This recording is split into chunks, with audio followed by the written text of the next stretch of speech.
안녕하세요. 재밌는 정치, 즐거운 봄, 언제나 듣고 싶은 이야기만 하고 싶은 수능 특강의 정치를 맡은 박봄입니다. 네, 이번 시간에 선생님이 여러분에게 소개해 줄 곳은 사실은 조금은 시시할 수도 있는 곳입니다. 바로 남한산성이네요. 네. 사진이 나오나요? 네. 저 몇 년 전인지 모르겠어요. 선생님이 찍은 건데 저 사진 말고 사실은 정말 이 남한산성의 봄을 느끼게 해주는 다른 사진이 있었는데 아무리 찾아도 못 찾겠더라고요. 몇 년 전에 이렇게 산에 막 자꾸 가고 싶어서 이 서울 근교 또 서울에 있는 산을 저렇게 갔습니다. 근데 선생님은 가본 산 중에 봄산이 가장 예쁜 것 같아요. 선생님 이름이 그렇기 때문일 수도 있지만 왜냐하면 가서 딱 보니까 정말 하얀색, 노란색, 그 다음에 연녹색 이게 막 이렇게 진짜 이렇게 막 범벅이 돼 있어요. 막 섞여가지고 그게 얼마나 예쁜지 모릅니다. 여러분 공부하시느라 힘들죠? 딱 한 번쯤은 저렇게 나들이를 해도 되지 않을까. 왜냐하면 봄이 되고 따뜻해지면 정말 싱숭생숭해지거든요. 이 햇살이 촥 좋은 토요일 이럴 때 도서관에서 공부하고 있으면 막 끌어올라요. 막 화가 나서. 그럴 때 한 번쯤은 저렇게 가까운 근교에 힘들지 않아요, 여러분. 김밥 하나 사가지고 딱 가서 딱 햇살 좀 쬐이면서 이렇게 예쁜 풍경 보고 그러면 훨씬 마음이 낫지 않을까 이런 생각을 좀 해봅니다. 네, 공부 열심히 하라 그랬다가 또 놀러 나가라 그랬다가 이런지 모르겠습니다. 아무튼 네, 심화 2강제입니다, 여러분. 지난 시간에 우리 수능특강 교재로 주제 1에 해당되는 국가와 정치 생활에 대한 문제를 정말 세세하게 자세하게 풀어봤습니다. 아마 여러분이 6월 모의평가를 볼 때, 학력평가 볼 때 지문을 보면 내가 이거 봤던 건데 라고 생각날 정도로 그렇게 심혈을 기울여서 했습니다. 선생님이 그 자료실에다가 각각의 이제 강의가 끝나고 나면 기출문제를 이렇게 올리잖아요. 해당되는 부분들을 올리는데 특히 사회계약설이나 정부 형태 같은 거는 출제가 많이 돼서 아예 따로 딱 쪼개가지고 사회계약설만 쫙 묶어서 최근 3개년간 고등학교 2학년, 고등학교 3학년 문제 다 모아가지고 이렇게 올려놨습니다. 여러분 뽑아서 풀어보셨나요? 꼭 풀어봐야 되는데. 그래서 그거 풀어보다 보면 이 문제 속에서 이 문제의 정답도 찾아낼 수 있고 근거도 찾아낼 수 있고 그러면서 각각 사상가들의 그 입장을 정리할 수도 있거든요. 그래서 여러분 지금 선생님이 01 국가와 정치생활 -2라고 해놓은 부분, -2라고 해놓은 부분이 바로 사회계약설 문제만 모아놓은 부분입니다. 그래서 여러분 1페이지부터 해서 선생님이 한 거의 몇 페이지까지 했더라? 7페이지 정도가 돼요. 되게 많죠. 거기 보면 몇 가지만 여러분에게 조금은 찝어드릴까 합니다. 여러분 1페이지에 15번 문제 가지고 계시죠? 지금 아직 없는데요. 그런 사람들 딱 스톱하고 빨리 찾아서 보시길 바랍니다. 어떤 학생들 중에는요. 네, 선생님이 신망왕이니까 조금만 잔소리 할게요. 어떤 학생들 중에는 선생님이 기출문제 강조하니까 그 시중에 있는 문제집 사요. 좋습니다. 그렇게 사셔서 풀어도 되는데 시중에 있는 기출문제집은 큰 단원 중심으로 이렇게 잘려져 있어요. 큰 단원 중심으로. 그렇기 때문에 사회계약설끼리만 모아놓고 또 정부 형태끼리만 모아놓고 이런 거는 조금 잘 안 돼 있어요. 그래서 그런 부분만큼은 선생님이 모아놓은 거 프린트해서 보셨으면 하고 바랍니다. 네, 그래서 여러분 그 1페이지에 프린트 이거 1페이지에 15번 문제를 한번 보시면 근대 정치사상가의 주장이다 라고 나와 있고요. 가, 나 의견 나와 있습니다. 그래서 가는 누군지 나는 누군지 찾아내는 건데 가 보면 두 번째 줄 맨 끝에 자연권을 보장받기 위해서는 스스로 자연권을 포기한다 라고 했습니다. 다 넘긴다는 거지. 그래서 홉스라는 것을 알 수가 있고 나에 보면요. 여러분 다 읽어보면 맨 마지막 5번째 줄 끝에 인민은 정부에 대항하여 라고 하여 저항권이 나타나 있고 또 3번째 줄 중간쯤에 보면 생명, 자유, 재산권을 강조한다. 특히 재산권을 강조하고 또 저항권을 강조한 사람이 로크였습니다. 그래서 홉스 로크 찾았으면 이제 문제 풀어가는데 선생님이 여기서 이야기할 것이 뭐냐면 1번입니다. 바로 1번 보면 가는 왕권 민수설에 의해서 이렇게 나와 있어요. 왕권 민수설. 사실 이 용어는 많이 쓰는 용어는 아닙니다. 그런데 우리 이 용어 알죠? 왕권 신수설. 네.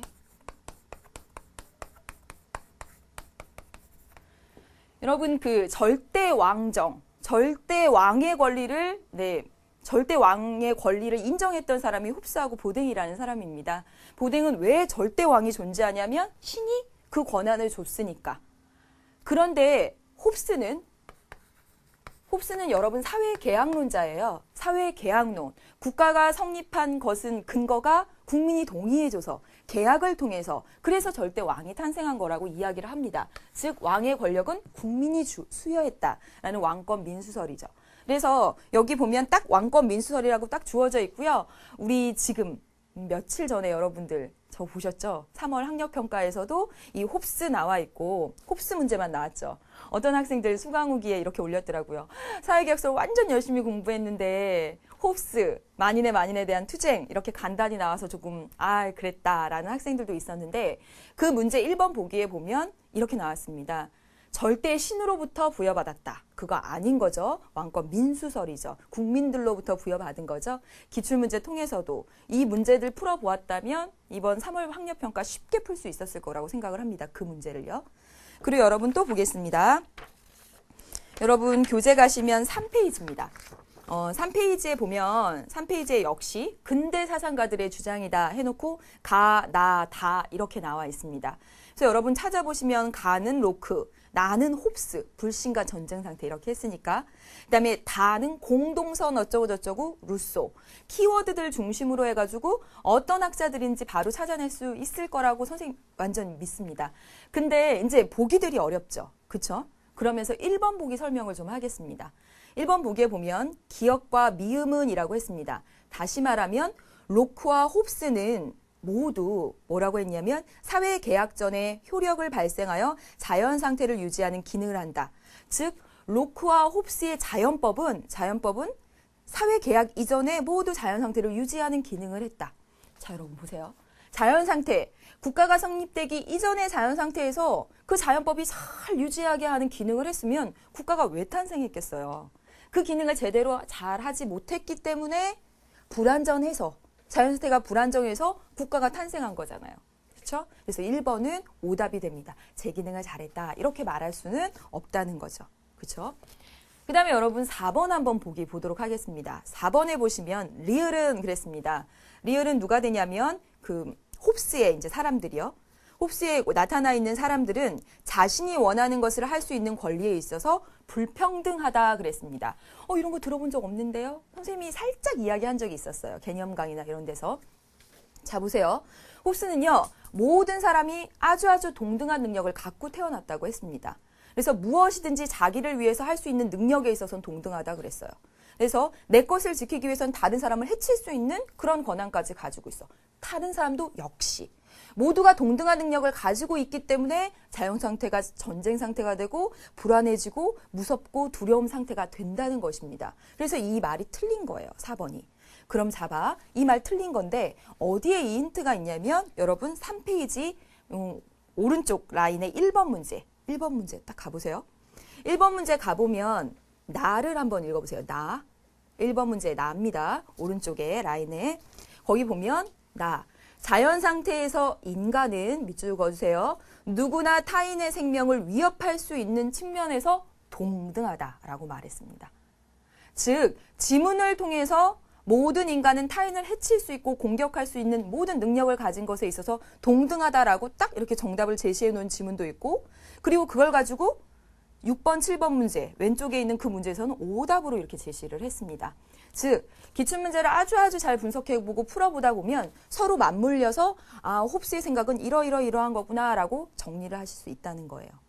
되셨습니까? 하나만 이제 더 잔소리 하겠습니다. 지금 심화돼서 이야기를 하고 있는 거예요. 기출문제 통해서 우리가 기본적인 것들 배워놓은 곳에 살을 지금 이렇게 붙이고 있습니다. 그럼 여러분 몇 페이지가 되냐면 5페이지입니다. 5페이지 가보세요.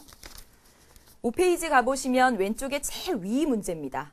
2번 문제죠. 2번 문제. 거기 보시면 근대 유럽 사상가가 주장한 내용이다 그랬습니다. 역시 사회계약설 문제가 되고 읽어보면 세 번째 줄 구성원 전체 공동의 힘으로 어쩌고 저쩌고 그 다음에 밑에서 두 번째 줄에 자기 스스로한테만 복종한대요. 누구 대표에게 주는 것도 아니고 어떤 절대 왕에게 주는 것도 아니고 스스로에게만 복종한대요. 이게 누굽니까? 루소죠. 그쵸? 루소입니다. 그러면 루소에 대한 얘기인데 우리 루소에 대한 얘기 일반의지 직접 민주정치 이런 거 배웠죠. 공부해서 알고 있습니다. 그럼 여러분 4번 해보세요. 4번이 정답이 되는데 이건 꼭 기억합니다. 그럼 읽어보면 모든 사람은 사회계약을 체결할 때 공동체 구성원은 동질적이고 평등하다라고 했습니다. 자, 루소는 여러분 5페이지, 기출문제 5페이지 1번 문제 맞죠? 2번 문제네요. 루소는 일반 의지를 강조한 사람입니다. 맞죠? 일반 의지가 전체 공동체의 선이에요. 공동체가 지향하는 바. 이게 일반 의지예요.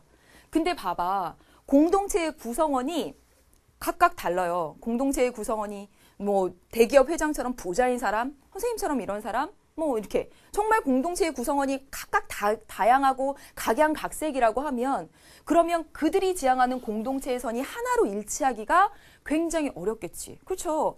각각 다른 사람이야. 완전 대왕부자 그리고 정말 가난한 사람으로 구성되어 있다면 하나로 지향하는 바를 찾기가 어려워요. 그런데 지금 루소가 공동체에선 일반 의지를 구현한다라고 했을 때는 그 공동체의 구성원이 모두 동질적이고 지향하는 바가 같다, 평등하다라는 걸 전제했기 때문에 이게 나온 겁니다. 여러분 이 말도 꼭 기억해 두시길 바랍니다. 이거 안 배웠는데 어려운데 라고 생각하실 수 있습니다. 근데 일반 의지, 공동체의 선을 강조했던 루소를 생각해 보시면 이 공동체가 하나로 지향한다는 건 그들 모두가 동질적이라는 것을 전제한 상태에서 가능한 얘기가 됩니다. 되셨죠? 네. 그럼 여기까지 해서 사회계약설에 대한 잔소리, 심화, 그래서 덧붙여서 이야기를 했습니다. 선생님이 또 하나 더 부탁하고 싶은 것은 여기 문제 있죠? 열심히 풀으셔서 모르는 거, 보기 하나라도 선생님 몇 페이지에 몇 번이요? 2번이요? 3번이요? 그거 이해가 안 가요. 그렇게 써주시길 바랍니다. 물론 이 타이핑을 해가지고 답변을 다는데 한계가 있긴 하지만 그렇게 해서 해결하셔야 됩니다. 무조건 출제되는 포인트이기 때문에 그렇죠. 네, 그럼 이번 시간에 여러분 어디 보시면 되냐면 20페이지입니다. 20페이지에 민주주의의 의미와 이념에 해당되는 연계 교재의 문제들 이제 지문까지 생각날 정도로 하나하나 또 파헤쳐 가보도록 하겠습니다. 네, 여러분 보여주세요. 네, 지우개를 좀. 네. 여러분 사실 이 문제는 수업 본 강의 시간에 풀었습니다. 근데 이제 지문만 한 번 더 다시 분석을 해보고 그렇게 가도록 할게요. 지금 보시면 밑줄 친 기억 니은의 두 학자가 생각하는 선생님이 색깔을 달리 했죠. 민주주의의 의미입니다. 여러분 민주주의의 의미 크게 세 가지 또는 두 가지로 구분할 수 있다. 넓게, 좁게. 넓은 거, 좁은 거. 넓은 거는 민주주의가 일상생활 양식으로, 좁은 거는 정치 형태로서. 그렇죠? 그럼 읽어보겠습니다. 이 문제 나오자마자 그거 머릿속에 먼저 떠올려야 돼요. 정치학자 브라이스는 민주주의를 국가의 지배 권력이 특정 계급에 국한되어 있지 않고 사회 구성원 모두에게 합법적으로 부여되어 있는 정치 형태라고 이야기를 했습니다. 다시 말하면 한 명이 지배하는 체제는 군주정, 소수가 지배하는 체제는 귀족정, 그리고 다수가 지배하는 정치 형태를 민주주의라고 하죠. 민주정이라고 합니다. 그래서 브라이스는 모두 다수가 지배하는 정치 형태로서의 민주주의를 이야기한 겁니다. 좁은 의미로서. 되셨죠? 네, 근데 이에 비해서 메리암은요. 민주주의는 사회생활에서 발생하는 모든 문제를 구성원의 공동의사에 따라 결정하는 하나의 행동 방식이자 사고 방식, 생활 원리로서 이야기를 하고 있는 것이죠. 그래서 기억은 정치 형태에, 니은은 생활 양식이구나. 우리가 기본 개념, 민주주의의 의미에 대한 기본 개념 가지고 있는 상태에서 지문에서 딱딱 뽑아내실 수 있어야 됩니다. 네, 문제 풀어보시고요. 네, 다음 문제 보도록 할게요. 사실은 이런 문제가 더 어렵죠. 그렇죠? 학생들 많이 어려워할 거라고 생각이 들어요. 본 강의에서 개념 강의에서 딱 이거를 정말 딱 이해하고 외워두고 그러지 않으면 조금 이런 문제가 사실은 더 난해한 구석이 있습니다. 지금 보세요. 다음 글에서 강조하고 있는 민주적 생활 양식입니다. 우리 민주적 생활 양식 배웠죠? 그쵸? 가장 바닥에 있어야 될 것. 가장 바닥에 있어야 될 것이 관용정신이라고 했습니다. 관용정신 완전 중요해서 얘 시험 문제 진짜 많이 난다고 했어요. 다른 사람과 내가 다름을 인정해서 그 사람 의견이 있을 수도 있고 내가 상대성을 인정하는 것, 다름을 인정하는 것. 그것이 바닥에 깔려 있어야지 대화도 하고 토론도 하고 타협도 하고 그럴 거 아니에요. 그렇죠? 이게 바닥에 깔려져 있는 상태에서 대화와 토론을 하고 이게 민주적 생활 양식이에요. 그리고 타협과 양보를 하고 타협, 양보, 비판 이런 것들 하고 안 됐을 때 최후의 수단으로 뭐죠? 다수결이라. 다수결 원칙이다. 그랬습니다. 이게 바로 민주적 생활 양식이에요. 여러분 공부하실 때 크게 큰 그림, 민주적 생활 양식, 바닥에 뭐 땅땅땅 이렇게 다수결 원칙, 최후의 수단. 그럼 다수결 원칙 갖고 나와보자. 다수결 원칙의 전제 조건 문제 나온다. 이렇게. 그래서 지금 관용, 그리고 대화, 토론, 타협, 양보, 다수결 원칙 나와 있는데 시험에 물론 잘 나오는 거 다수결 원칙 자주 나오고요. 관용 자주 나오고 그리고 비판에 대해서 보기로 구성되는 적이 종종 있습니다. 비판은 다른 사람 헐뜯고 그러는 게 비판이 아니다라고 분명히 이야기를 드렸죠. 네, 해보겠습니다. 위에 잘라버렸어요. 여기 몇 번째 줄 정도 되냐면 그러나 하니까 세 번째 줄 되겠네요. 여러분 세 번째 줄부터 읽어보시면 되겠습니다. 그러나 어떠한 사상이 절대적으로 참인가 아닌가를 판단하는 것은 우리의 능력 밖의 일입니다. 그러면서 세상에는 나와 다른 사람들이 너무도 많습니다. 벌써 감 오지 않아요? 다른 사람, 다른 생각을 가진 사람들, 그런 사상을 가진 사람들이 많다라고 이야기를 하고 있습니다. 벌써 이 중에 민주적 생활 양식 짜자자작 떠올린 것 중에 어떤 거 되겠다는 거 딱 떠오르지 않나요? 더 읽어볼게요. 내가 그들이 틀렸다고 생각하는 것처럼 그들 또한 내가 틀렸다고 생각할 수 있습니다. 그치? 그렇게 생각할 만한 충분한 근거도 가지고 있을 테고요. 이 경우 내가 내 주장을 펴기 위해서는, 내가 내 주장을 하기 위해서는 다른 사람 역시 그들의 의견을 주장할 수 있도록 허용해야 됩니다. 즉 뭐가 있어야 된다는 얘기일까? 관용이 있어야 된다는 이야기입니다. 이게 있어야지 나와 다른 사람이 다르고 그리고 서로 틀렸다고 주장할 수도 있고 저 사람이 틀렸다고 말하기 위해서는 내게 틀렸다고 말하는 것도 인정해야 되고 즉 관용 정신이 바탕에 깔려 있어야지만 대화, 토론 이런 것이 가능하니까 이거 뭐죠? 관용 나와버리죠? 더 해보겠습니다. 이를 허용하지 않는다면 우리는 만인에 대한 투쟁의 상태에 빠지게 될 것입니다. 서로 자기 주장만 막 하고 타인을 인정하지 않으면. 그리고 모든 사람이 자신이 아닌 다른 모든 사람의 입을 틀어막으려고 하는 상호 불통의 사회가 열리겠죠. 그런 의미에서 여러분 밑에 인제입니다. 나와는 다른 생각이나 사상의 존재 자체를 인정하는 것은 대화, 타협을 통한 의사결정 방법과 함께 민주주의 사회를 성립하기 위한 최소한의 조건이다. 가장 근본이 되는 바닥에 깔려 있어야 된다. 나와 다른 사람의 생각이나 사상의 존재 차이 자체 그런 걸 인정하는 것. 관용입니다. 그쵸? 네, 그러면 관용의 자세에 부합하는 자세로 볼 수 없는 것이에요. 네, 보겠습니다. 네, 1번. 여기 보이죠? 네, 1번. 진리에 이르는 과정의 다양함. 그렇죠. 다른 사람의 다양한 의견들이 있다라는 거. 예, 수많은 생각들이 있다. 너무나 다른 사람들이 많다. 다양성 인정하는 거 맞습니다. 그 다음에 나와는 다른 가치나 사고방식을 포용. 지금 제일 위에 다양성 나왔던 말 관용에 대한 설명이고 포용정신 나오면 관용에 대한 설명입니다. 그 다음에 세 번째.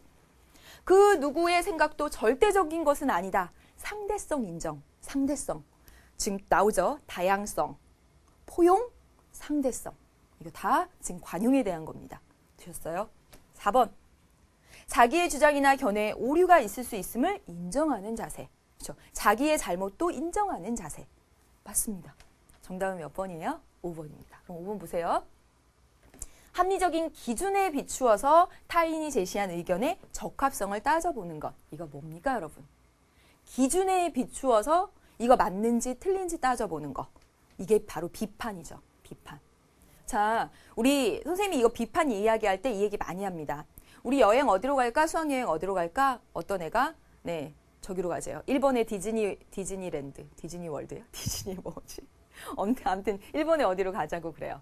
그러면 이거 어떻게 비판해야 될까? 합리적인 기준. 우리가 수학여행을 가는 이유는 우리 전체가 고등학교 시절에 어떤 추억을 쌓는 것도 있지만 우리가 뭔가 배워가는 과정에 있는 건데 그게 기준이라면 그 기준에서 이 일본으로 어떤 놀이동산에 가는 것은 맞지 않다, 적합하지 않다. 어떤 기준을 딱 세워놓고 기준에 따라서 적합성을 따져보는 거, 그게 바로 비판입니다. 비판. 그래서 5번은 비판에 대한 가장 일반적인 설명이에요. 비판, 합리적 기준을 두고 그 기준에 따라서 적합성을 따져보는 거. 됐죠? 네. 그래서 5번은 비판이니까 아니죠. 3번 문제 볼까요? 네. 네, 해보겠습니다. 다음 글에서 필자가 말하고자 하는 바를 적절하게 진술한 것은 했습니다. 소선거구제 하에서 선거, 예를 들어 유권자 총 100명의 표가 각각 25표, 20표, 20표, 20표, 15표로 나누어지면 이렇게 5명이 나왔는데 전체의 불과 4분의 1에 해당하는 지지를 얻은 25표가 집단의 의사로 간주되어 버린다는 겁니다. 여러분 이게 지금 뭐죠? 소선거구의 하에서 1등한 단 한 사람이 대표가 되죠. 이거 뭐 한 거죠? 이게 다수결한 거죠. 다수결. 다수가 찬성하는 사람을 대표로 뽑은 거예요. 그런데 여기 딱 들어가 보니까 어떠냐면 다수결이라고 했는데 나중에 결론을 보니까 100명 중에서 25명이 찬성한 사람이 전체가 좋아하는 사람으로 결정되어 버리는 이 다수결의 한계라는 거죠. 또한 헌법 개정과 같이 국가의 중대한 문제의 결정에는 되도록 많은 수의 찬성이 바람직하죠. 그렇죠? 그래서 이런 걸 결정해 놓습니다. 3분의 2 이상의 다수결로 하는 것. 그런 것이 보통의 이제 예로 되어 있는데 그런데 3분의 2의 다수결로 할 경우 오히려 3분의 1 플러스 1명의 소수로서 그 개정안을 부결시킬 수 있다는 거예요. 예를 들어서 해볼게요.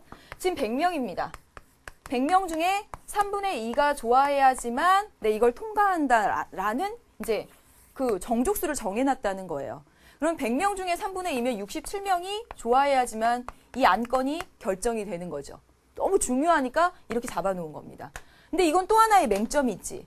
67명이 아니라 66명이 됐어요. 66명은 좋다 그러고 34명이 싫어 이렇게 얘기를 합니다. 싫어. 그러면 34명의 것으로 가버려요. 소수로서 부결시킬 수 있다는 거예요. 3분의 2 이상이라고 해버렸으니까. 66명 3분의 2 안 된 거 맞죠? 그렇죠? 네, 이렇게.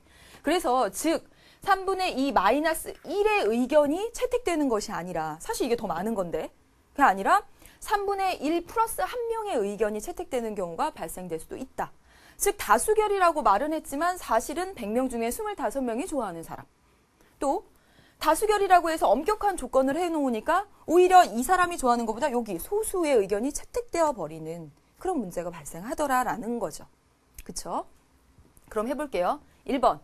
다수결은 다수의 횡포를 초래한다. 지금 이게 다수의 횡포 아니죠? 횡포가 아니라 오히려 작은 수가 좌지우지해버리는. 그쵸? 그러니까 이거 아닙니다. 그 다음에 2번. 2번이 정답이 되네요. 다수결에서 다수는 굉장히 상대적인 의미이다. 그렇죠? 100명 중에 25명. 어떨 때는 66명의 의견이 아니라 34명의 의견으로 이렇게 가버리는 상대적인 것이다. 2번이 정답이 되겠습니다. 3번에 보면 소수의 의견이 다수의 의견보다 나을 수 있다. 지금 그런 얘기가 아니잖아요. 그렇죠? 다수결은 바람직한 의사결정 방법이 될 수 없다. 그건 아니죠. 민주적인 생활 양식의 하나죠. 물론 대화, 토론을 다 한 다음에 최후의 수단이 되고 그 다음에 다수결은 자유로운 토론과 타협이 전제되어야 한다. 그 얘기는 맞습니다. 맞는 얘기인데 위에서 말하고자 하는 말을 진술하는 것을 적당한 걸 찾으라고 하면 이 다수결에서 다수가 굉장히 상대적이라는 거. 무조건 제일 많은 거 과반수 이상이 된다기보다 이런 경우가 발생하더라는 거죠. 정답 2번 되겠습니다. 4번 문제 보겠습니다. 여러분 교재가 21페이지가 되죠? 네. 다음 사례에 대한 분석이나 추론으로 옳은 것은 그랬습니다. 한번 읽어볼게요. 경기도에 A시가 유치한 광역 쓰레기 소각장. 사실 기피시설이죠. 이거 들어오는 거 싫어한다라는 거예요. 이게 착공 4년 만인 오는 8월에 준공된다. 이는 대규모의 기피시설을 싫어하는 시설, 사람들이 오는 걸 싫어하는 시설을 건립한 첫 사례로 꼽히고 있지만 그 과정은 순탄하지가 않았다. 그렇겠죠. 얼마나 싫다고 했겠어요. 쓰레기장이 들어오는데. A씨는 추진 과정에서 반대측 주민들의 요구를 반대하는 사람들의 요구를 받아들여서 주민대표, 지방의원, 환경전문가 등으로 협의기구를 만들어서요. 소각장 용량의 축소, 정화시설, 대신 정화시설의 확대 요구 등을 받아들였습니다. 이야기를 들어줬다는 거죠. 그렇죠? 또한 선진 소각시설 견학 등 통해서 광역 소각시설에 왜 필요하고 이거 사실 안전하다. 그렇게 기피할 만한 것이 아니다. 라는 것에 이해의 폭을 넓혔대요. 그 사람들이 이제 받아들이기 시작했다는 거예요. 주민 대다수의 동의를 이끌어냈대요. 굉장히 어떤 민주적인 절차로 가고 있는 것이 보여지지 않습니까? 그리고 각종 편익시설의 건립, 난방비 80% 지원 등의 어떤 경제적인 그런 보상 효과, 유인 효과도 유치에 많은 기여를 했다. 굉장히 아주 현명하게 어떤 그 정책을 결정해 나가는 모습들을 볼 수가 있습니다. 네, 그럼 보세요. 기업, 갈등 해소 과정에서 그렇죠. 절차적 정의를 실현했다. 그럼 절차적 정의, 어떤 절차에서 정의로운 바, 다시 말하면 대화와 타협, 토론을 통해서 어떤 합의점을 이끌어낸 이런 상황들, 뭐 협의 기구도 만들고 의견도 수용하고 또 설득도 하고, 맞죠? 그렇죠? 그다음에 니은, 의사결정에 앞서서 상호간의 타협과 양보의 과정을 거쳤네요. 그렇죠? 이건 양보하고 수용하고 또 설득하고 이렇게 맞죠? 기억 니은 답이 되네요. 그럼 보세요. 디귿, 의견의 질보다 양을 기초로 하여 쟁점에 대한 의사결정을 하였다. 예, 양을 기초로 해서 아니고.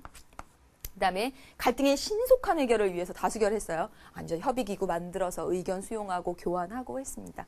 정답 기억 니은 되겠습니다. 1번. 네. 여러분 이제 그 다음 페이지로 넘겨보도록 하겠습니다. 사실 정말 중요하죠. 자유의 개념에 대한 설명이라고 했습니다. 정말 중요합니다. 자유, 평등 하는 거 시험 문제 안 나올 수가 없습니다, 여러분. 네, 꼭 알아두셔야 되는데 자유의 개념이 3가지가 있다라고 했습니다. 이해하시고 난 다음에는 분명히 암기하셔야 되는 거죠. 가, 나 다 보겠습니다. 가는 외부의 구속이나 타율적인 강제를 받지 않는 상태. 이게 뭐죠? 나 간섭하지 마. 구속하지 마. 이런 거 국가로부터의 자유입니다. 국가로부터의 자유. 이것이 나중에 기본권은 어떤 기본권의 형태? 자유권으로 발전하죠. 자유권으로 발전을 합니다. 두 번째 보세요. 나는 국가 제도를 통한 국가 제도를 통한이에요. 국가를 통한이에요. 국가에 의해서 한다는 거야. 사회적 약자 보호. 이거 뭐죠? 국가에 의한 자유. 이건 어떤 기본권의 형태로 발전된다고요? 사회권. 꼭 알아두셔야 할 것들 하고 있습니다. 그다음에 3번째. 최근 우리나라가 재외국민, 우리나라 밖에 있는 국민에게도 나와버렸네요. 선거권 부여하는 것. 이건 국가의 일에 적극적으로 참여하라는 거죠. 국가애로의 자유의 자유. 외우셔야 됩니다. 국가로부터 벗어나고 싶어요? 이거 뭐야? 국가로부터 벗어나고 싶어요. 국가로부터. 국가에 의한 국가의 적극적인 역할을 강조해요. 사회권. 국가애로의 자유. 국가로의 자유라고도 합니다. 들어가서 내가 하겠다. 참정권의 형태로 발전을 했습니다. 성격을 보면 얘네 굉장히 적극적인 성격을 지녀요. 예, 적극적. 아주 적극적인 성격을 지니고 얘는 나 간섭만 하지 마. 나 상관만 하지 마. 하는 소극적인 성격을 지닙니다. 그리고 이 국가로부터의 자유권은 국가가 우리에게 준 게 아니야. 태어날 때부터 우리는 가지고 있었어요. 자유. 간섭받지 않을 자유, 구속받지 않을 자유, 억압받지 않을 거. 우리 태어날 때부터 갖고 있었어요. 그래서 요거는 천부인권적 성격을 지녀요. 천부인권적. 하늘이 준 적 성격을 가지고 있습니다. 그런데 사회권이나 참정권은 보세요, 여러분. 국가에 의한 국가. 그다음에 국가로 들어가서 한데 국가라는 존재가 있으면서 나타나게 된 그런 기본권이에요. 그렇죠? 이거는 국가로부터 난 벗어나고 싶어잖아. 근데 이건 국가라는 것을 전제한 상태에서 다시 말하면 국가에 의해서 어떻게 주어진 권리라는 그런 생각도 들어요. 그래서 실정권적 성격을 가진다. 다시 말하면 현실에서 국가가 정해준 권리, 국가가 탄생하고 나서 생긴 권리, 그런 성격을 가진다라는 거예요. 여기까지 하면 거의 다 정리를 했습니다. 이런 문제 나오면 다 맞출 수 있을 거라고 믿겠습니다. 문제 한번 풀어볼까요?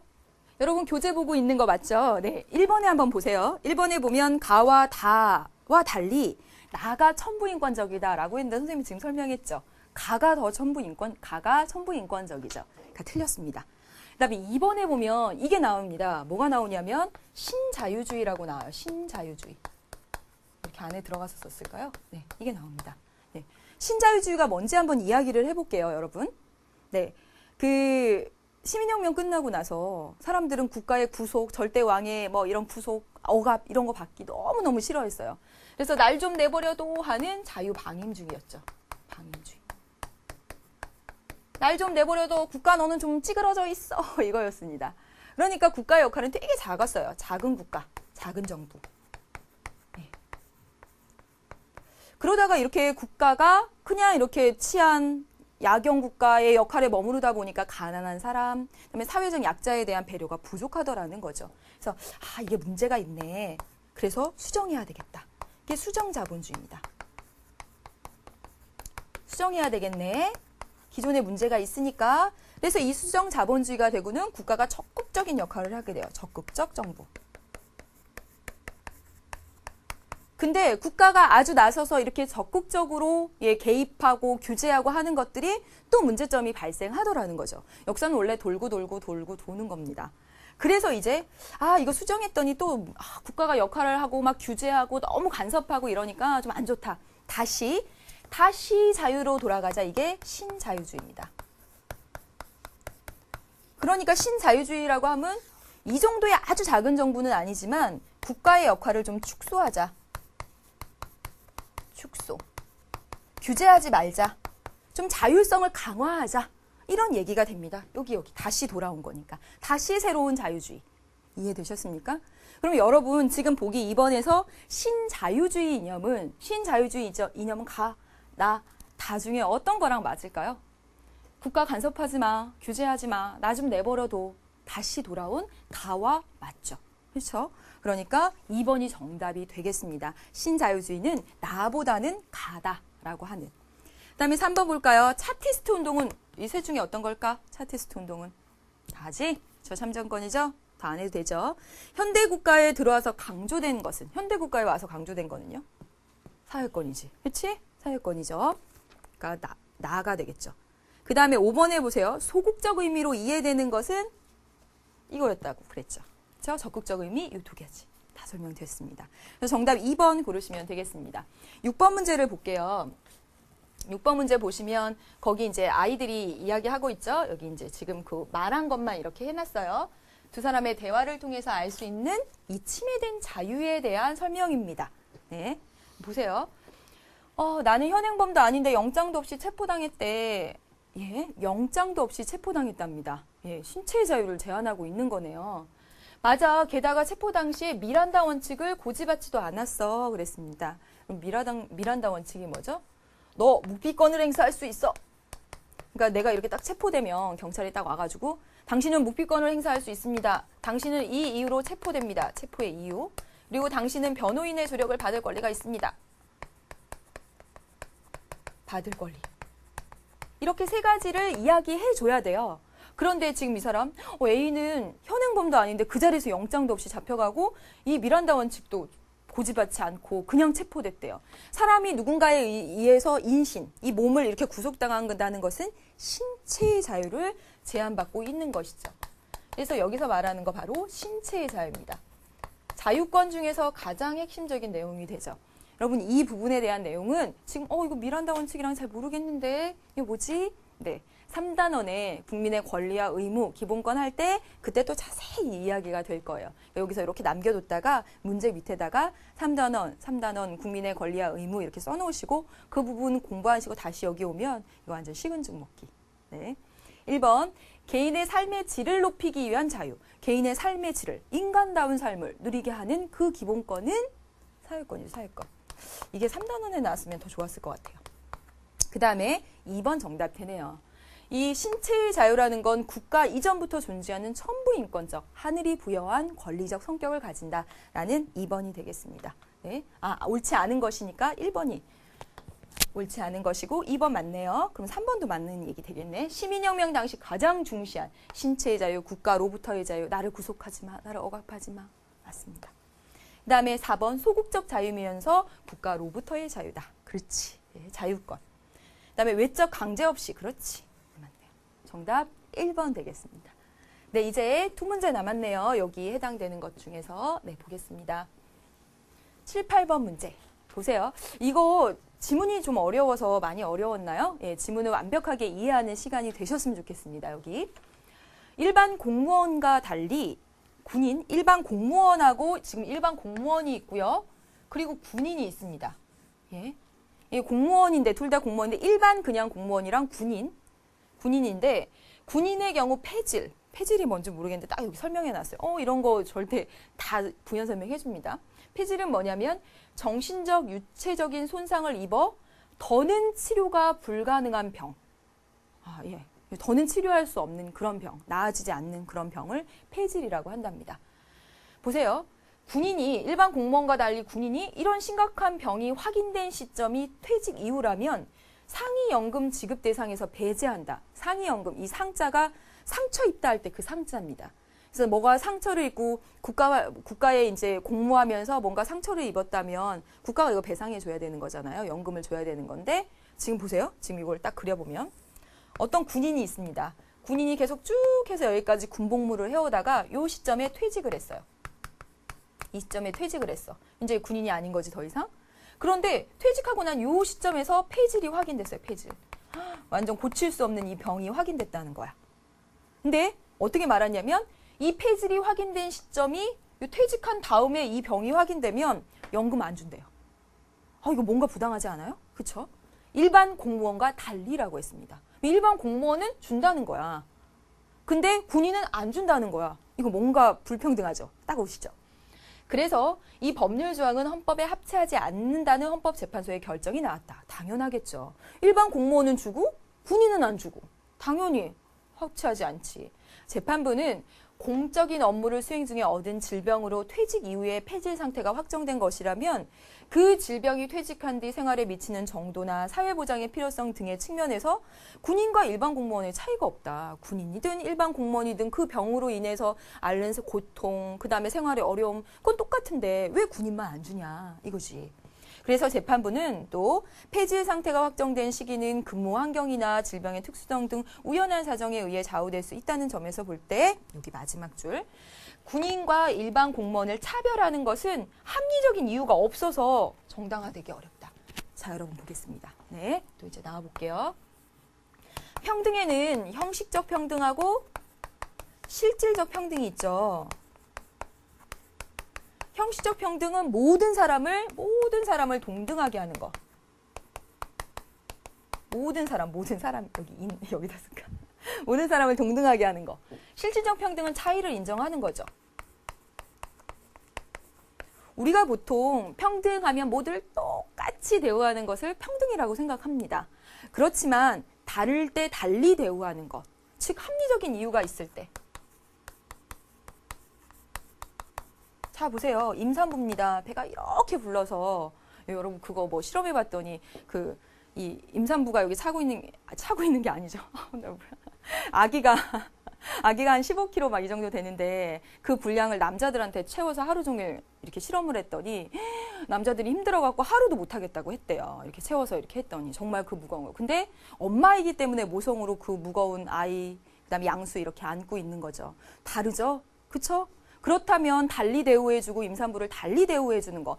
합리적인 이유가 있기 때문에 차이를 인정해서 달리 대우하는 게 평등일 수도 있다는 거예요. 그런데 여기서 지금 일반 공무원과 군인을 지금 달리 대우하는 거. 일반 공무원은 퇴직 이후에 폐질이 돼도 상위연금 주고 군인은 안 주는 건 정말 합리적인 이유가 없이 달리 대우하고 있는 것이다. 그래서 이거 어긋난다라고 이야기하고 있는 겁니다. 동등하게 대우해야지 모든 사람을. 이거 되는 거죠. 그러면 기사 이제 다 분석해봤습니다. 먼저 풀어볼까요? 위의 기사에서 헌법재판소의 결정 취지에 가장 부합하는 진술은 해볼게요. 1번, 형식적 평등의 강조는 실질적 불평등을 가져온다. 맞아요? 지금 이거 뭐 하자는 거야? 군인이든 그 다음에 일반 공무원이든 모두가 동등한 거 아니야? 똑같이 대우해야지. 형식적 평등을 강조하고 있는 겁니다. 합리적인 이유 없이 왜 달리 대우했어? 똑같이 해야지. 여기서는 형식적 평등 강조하는 거지. 형식적 평등 강조하면 실적 불평등 강조한다 이 얘기 아니죠. 그렇죠? 2번이 정답이 되겠네요. 합리적인 이유 없이 차별하는 건 평등의 원칙에 어긋나. 그렇죠? 합리적인 이유 없이 차별하고 있었어요. 2번 정답 되겠습니다. 3번 사회적 약자에 대한 우대는 역차별을 불러올 수 있다. 여기서 지금 형식적 평등 말하고 있는 겁니다. 똑같이 대우하라는 얘기니까 아니고 실질적 평등의 실현 과정에서 역차별. 이거 다 실질적 평등에 대한 이야기예요. 실질. 그 다음에 후천적, 선천적 차이를 실실. 예, 바탕에 둔 평등. 이거 실질. 차이 인정. 그다음에 실질적 평등, 사회적 약자에 대한 우대, 차이 인정, 다 실질 이야기하고 있는 겁니다. 여기서 말하는 건 뭐라고요? 여기서 말하는 거 합리적인 이유 없이 왜 차이를 인정했냐? 형식적으로 똑같이 군인이든 공무원이든 똑같이 대우해라 라고 하는 거 말하고 있는 겁니다. 그래서 2번 정답으로 고를 수 있겠습니다. 네, 이제 여기 2단원의 마지막 문제네요. 네, 보겠습니다. 위 기사의 헌법재판소의 결정 취지에 위배되는 사례는 그랬습니다. 네. 합리적인 이유 없이 달리 대우하는 거 안 된다라고 하는 거죠. 그렇죠? 보겠습니다. 1번. 보유주택의 가격에 따라 내가 보유한 주택 30억짜리, 저 사람이 보유한 주택 1억짜리. 그럼 달리, 재산세를 달리 부과하는 거 합리적인 이유가 있네요. 그렇죠? 이유 있습니다. 이렇게 대우해야지.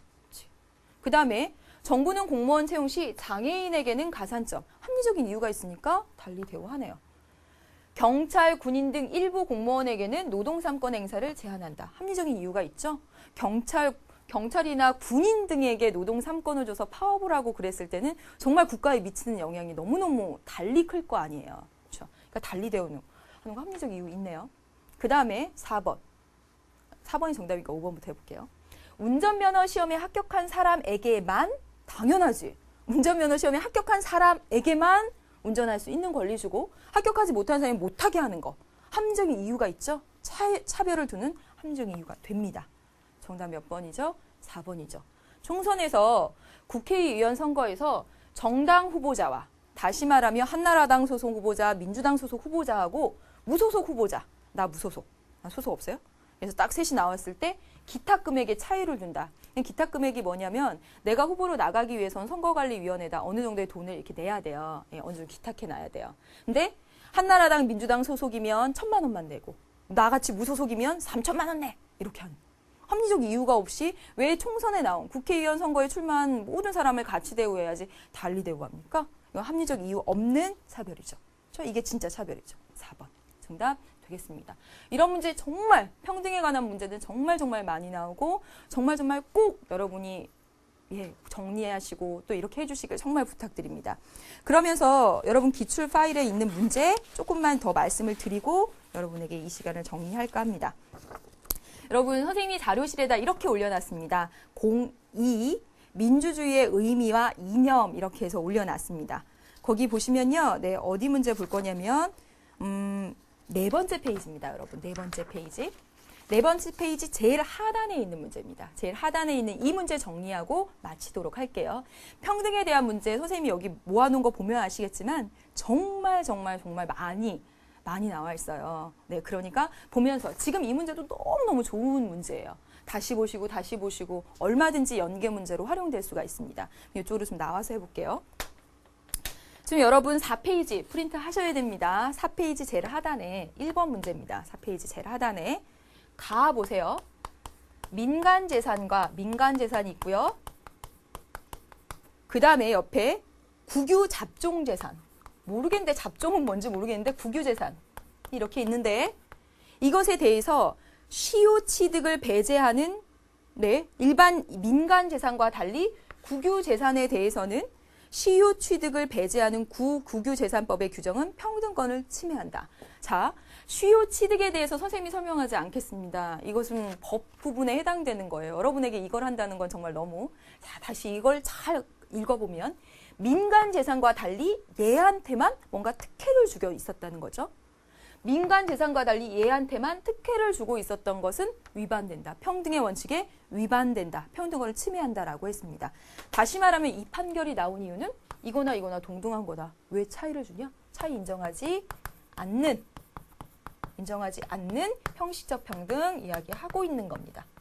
형식적 평등. 되셨습니까? 네. 나로 한번 가볼게요. 나 보세요, 여러분. 법인이 아닌 개인이 법인이 있고요. 법인 회사라고 생각하시면 됩니다. 개인이 있어요. 개인이 있는데 법인이 아닌 개인이 한 가구당 한 대를 초과하여 승용차를 가지면, 다시 말하면 개인이 승용차 2대 가질 때랑 법인이 2대 가질 때 있는데, 이 개인이 2대, 이렇게 한 대 이상 가지게 될 경우에 이 개인한테 세금을 더 많이 물리는 것은 평등의 원칙에 위배되지 않는다라고 했습니다. 지금 보면 얘한테 세금을 더 많이 부과하고 있어요. 달리 대우하고 있죠? 달리 대우하는 건 평등의 원칙에 위배되지 않는데요. 이거 무슨 말일까요? 달리 대우. 차이를 인정하고 있어요. 차이 인정. 그렇죠? 실질적 평등 되는 거죠. 지금 선생님이 이 문제를 가져다가 여러분에게 정리를 하는 이유는 말들이 어려워요. 그래서 못 찾아낼까 봐. 근데 맥락을 잘 보시면 민간재산과 달리 얘를 취급하는 건 평등권 침해다. 아, 그럼 같게 대우해야 되는구나. 여기 보면 법인과 달리 개인에게 세금을 더 많이 물리는 거 평등권 침해 아니다. 아, 차이 인정하는구나. 이렇게. 다까지만 보겠습니다. 다. 교육위원회 교육위원과 달리 지방자치단체 장이 교육위원하고 지방자치단체 장이 당해 지역의 국회의원 선거에 입후보하고자 하는 경우 선거일 180일 전까지 얘는 선거일 180일 전까지 사퇴하도록 한대요. 사퇴하도록 하는 것은 평등의 원칙에 반한다라고 했습니다. 자, 얘와 달리 얘한테만 선거가 시작되기 180일 전에 그만둬라고 달리 대우하고 있어요. 달리 대우하고 있는 건 안 된다. 왜? 차이 인정하지 마. 같이 똑같이 대우해야지. 차이 인정 안 하고 있는 거죠. 뭐죠 이거? 형식적 평등이다. 이야기입니다. 잘 곱씹어서 읽어보시면 충분히 이해할 수 있을 거라고 생각됩니다. 네, 여기까지 해서 여러분 지금 기출문제 가지고 지난 시간은 사회계약서를 했던 부분의 기출문제 가지고 또 이번 시간에 지금 여러분 이 민주주의의 의미와 이념에 해당되는 문제 풀어보고 기출문제 중에서 가장 중요한 평등에 관해서 여러분의 이야기를 좀 해봤습니다. 여러분 충분히 다 정리하셨죠? 잘하고 있는 거 맞죠? 네, 다음 시간에 그러면 민주주의의 원리, 민주정치의 원리 가지고 여러분 만나도록 하겠습니다. 다음 시간에 만나지요.